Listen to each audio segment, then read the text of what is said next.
Welcome! In this video, we're going to talk about the writing process. As nursing students, you'll need to be writing for a variety of contexts. The writing process can be intimidating at first, but with practice, you'll be writing papers, reports, and more with ease. The writing process is different for everyone, but generally follows the stages of brainstorming, outlining, drafting, revising, and proofreading. For some types of projects, you may need to do research, and you may repeat any stage of the writing process multiple times. Alright, let's get started. The first thing to do when approaching a new assignment is to read the prompt and do some brainstorming. Starting a paper can be intimidating when you don't have a plan in mind. Brainstorming on a topic can help to give direction to the rest of your work. Brainstorming can take many forms: mapping, free writing, or even drawing. Whatever works to get your ideas flowing. It's important to remember that different strategies work for different people and different papers. Use whatever brainstorming method works best for you. The writing process isn't just a linear checklist of activities. You may find yourself returning to any step in the process at any point and even multiple times. Brainstorming can be helpful if you find yourself stuck or if you need to rework parts of your paper. Some writers even use research as a brainstorming method.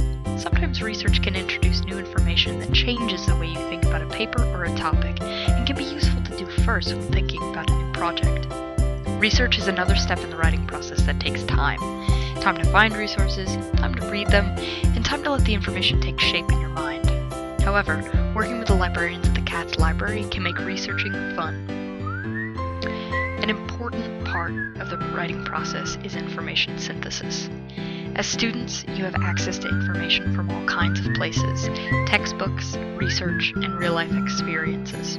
Each of these bring with them information and ideas that seem separate. However, synthesis means taking this information and these ideas and thinking about how they all work together. What you learn in the classroom or in the lab connects with the journals and textbooks you'll be reading. Making those connections in a paper shows critical thought about assigned topics. So once you've gotten an idea of how to synthesize the information at your disposal, you can begin to construct an outline. Outlining is all about summarizing the information you're going to be writing about, so it's more manageable.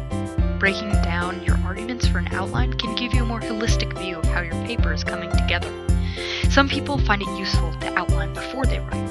Others like to write a draft, then outline so they can take a step back and see what direction they've gone in. Now it's time to start putting all of that information on paper. This is when you formulate an original and unique position. Everyone writes differently, so it's important to figure out what works for you. Do you like music playing as you write, or do you prefer a quiet environment? Each part of a paper is important, but conclusions are especially critical.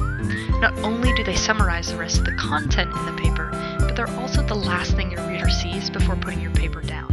Making sure you have a strong conclusion that successfully wraps up your paper is crucial.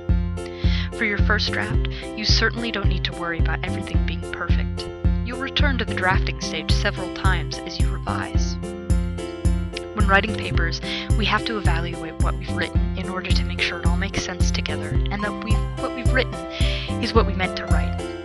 You can't just put all of your thoughts down on paper and expect an amazing essay, especially if you're writing in a chaotic, disjointed environment.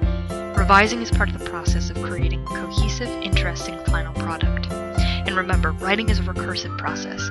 Sometimes we have to return to different stages of the writing process several times before moving on to proofreading. That's why starting the writing process early enough to go through each step is important.